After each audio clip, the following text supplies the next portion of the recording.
we talked a little bit about like the Eminem comparison, right? And I definitely like, to me, it's whoever the most poppin' rapper is at the time, white rapper. So initially it was like, you sound like Eminem. Then it was quiet for a while. I didn't sound like anybody, and then it was like, you sound like Macklemore. You sound nothing like Macklemore.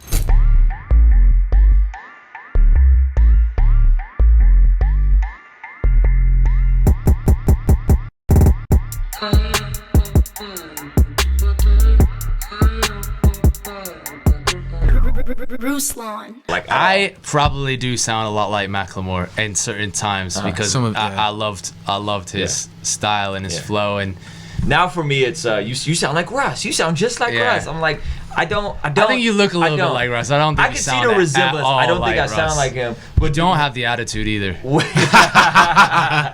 do you get? Well, how do you use that like as a white rapper? And granted, this is like the plight of white rappers. It's such a trivial topic, but how does that like? Is that whack for you, like to always have kind of like a comparison? I think people need language in order to understand something. Like the things that we're using right now.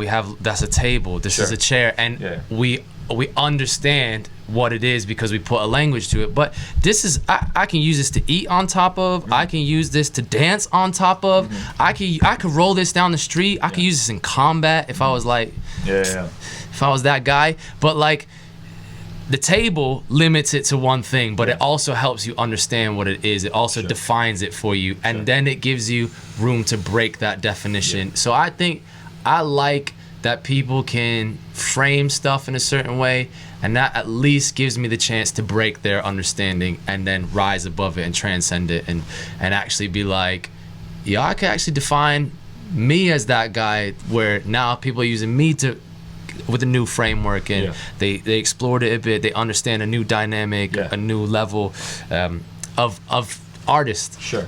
But yeah, I think that's everybody. Everybody needs language to define something. They need somebody to have done it before to understand something new. And I don't care. Okay.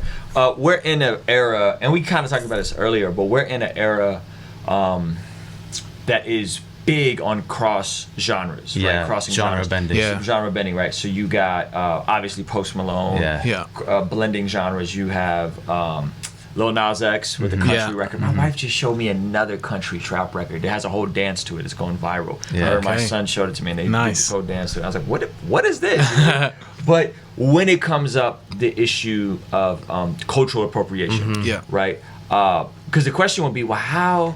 Maybe your story is kind of like, oh, well, he's a guy from Connecticut, he makes hip hop. You got a guy from Manchester. Like, how do you guys feel about someone saying you guys aren't from black culture? How can you incorporate hip hop into your music? You know what I mean? Like, how do you kind of funnel through that? And what is your take on that whole conversation? Because it's a tricky conversation. It's very tricky. Like for me, I had like quite a close black friend growing up, and he did like singing and did music, and from my perspective in the UK, I was to be honest, just felt like encouraged from anybody who was, yo, there's a fly ride outside right now. I don't think I hear it. But I always felt like encouraged, like from my friend and my perception of like black hip hop music and stuff. I felt like encouraged like to do that, especially with like 50 Cent like kind of putting on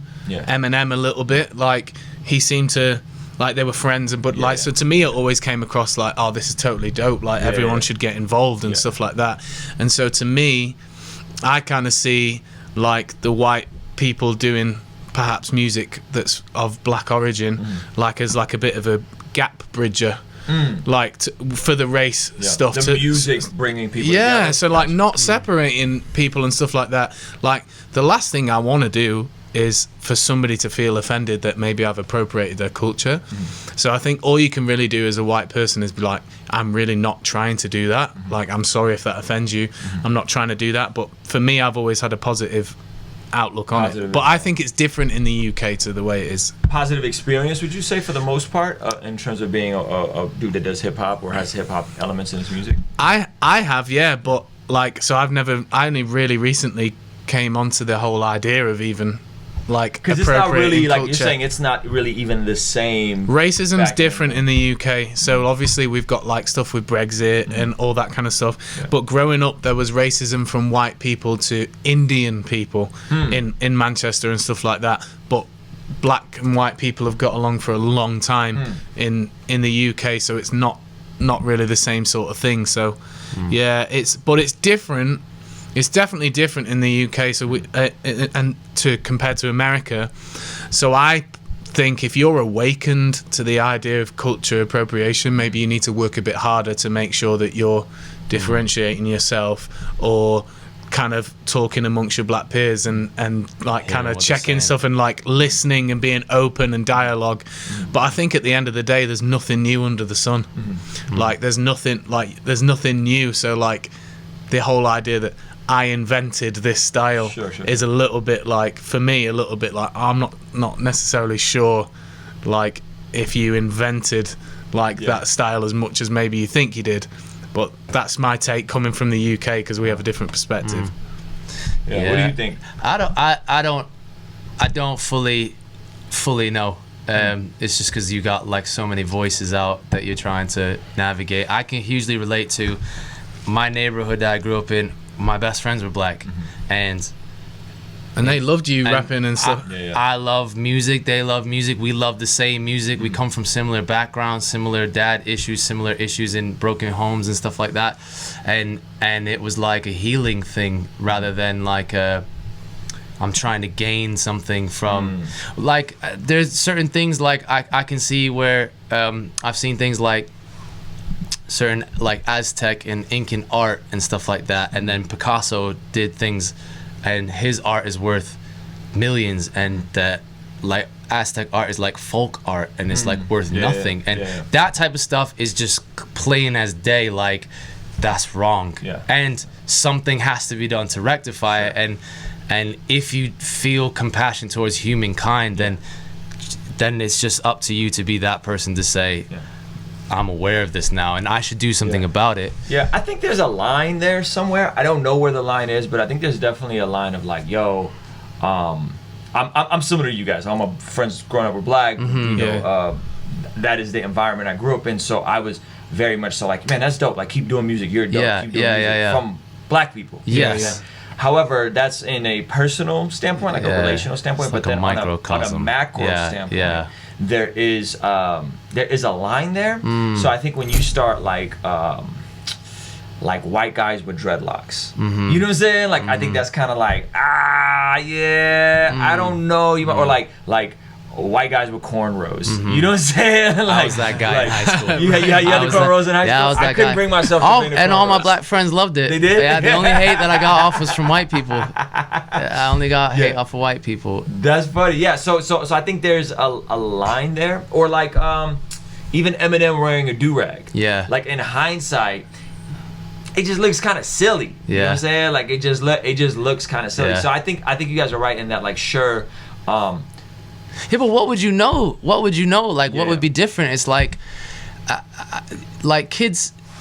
I heard Jay-Z say this one time. He was like, my kids will grow up in a school where white kids are sat next to them and a Chinese kid is sat next to them, and that's all they know. There's literally nothing else they know. It would be so hard to convince them you should hate this guy next to you, or there's something different wrong about this guy. They're like, that's my friend. And for me, I'm like, if I grow up always seeing people wearing do-rags and that's what's cool, what other option do I have but to believe that's cool? It's the same with follow the norm. Well, it's just it's like the zeitgeist of the people. It's the thing that people hold on to, and I think that's something that happens. Like when Justin Bieber popped off, these snapbacks were called the Justin Bieber hat in the UK. They were like, oh, you're wearing the Justin Bieber hat. Okay, that's all they know. Then there was a period of time where it was like, oh, you're wearing the Chris Brown hat. And like, that was it. But that's all you know. And I think until you see other cultures and you're like, yo, Justin Bieber isn't the first person to ever do this, then you have no reference. And I don't know whether it's wrong for you to say, I see this comes from here. I still love these hats. Like, I can reprogram, but my intentions are like pure. Like my intentions aren't. I think you're right in that it is intentional. Like it is the intention. So whether that's I grew up in the 90s. We loved martial arts. Yeah. Obviously, Wu-Tang. Yeah. With the martial arts. Yeah. Like you could argue, well, there's that cultural appropriation. It's like, yeah. Well, I think the question is, what's the intent? Yeah. And is it being done in a respectful way? Yeah. I feel like I'm a guest in the house of hip hop. Okay. Yeah. Even though I'm immersed in the culture. Yeah. I grew up in the culture. I closely identify with the culture, but I feel like I'm a guest in the house of hip hop in the same way I feel I'm a guest when I get invited to speak at a black church. Okay. That's not my culture. I'm a guest, and I need to be aware and to a certain degree be sensitive and engaging. I think for me, like the problem is what's going on is a line has been crossed from, especially what's going on in America with the race kind of battle getting a bit intensified, and you've got police shooting black people and killing black people. So I think you've got the reaction from that, and then I think you've got a lot of black people who are now looking into the history of slavery and then starting to think, wow, all this stuff happened to us.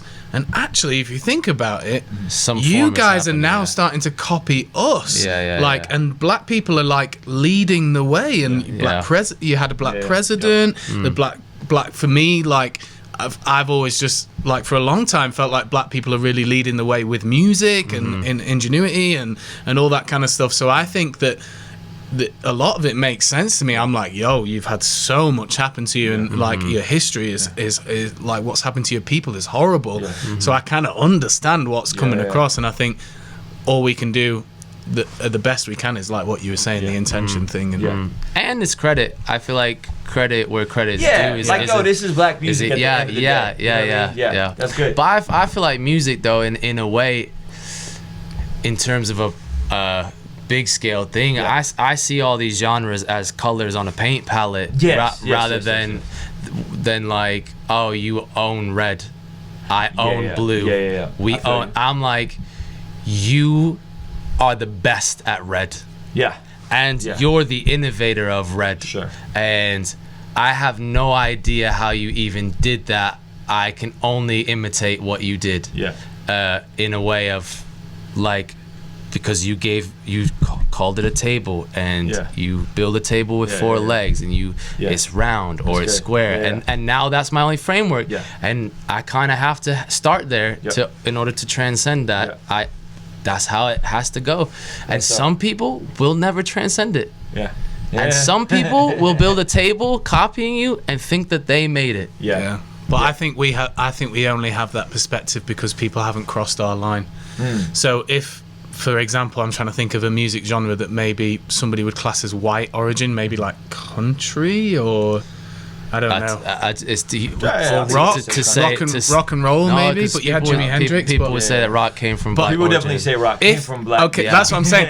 If there was a music culture that came from white, it'd be like, I don't think we would ever say, oh, that's appropriation. But because we've not had the pain and the racism and black people killing our people and stuff like that, so I understand why they wouldn't be able to have, some people wouldn't be able to have that perspective. But that makes sense. Julio Jones. I'm from Atlanta, you throw me the ball and I score in the zone. They hit me up for a deal like it's something I do on the phone.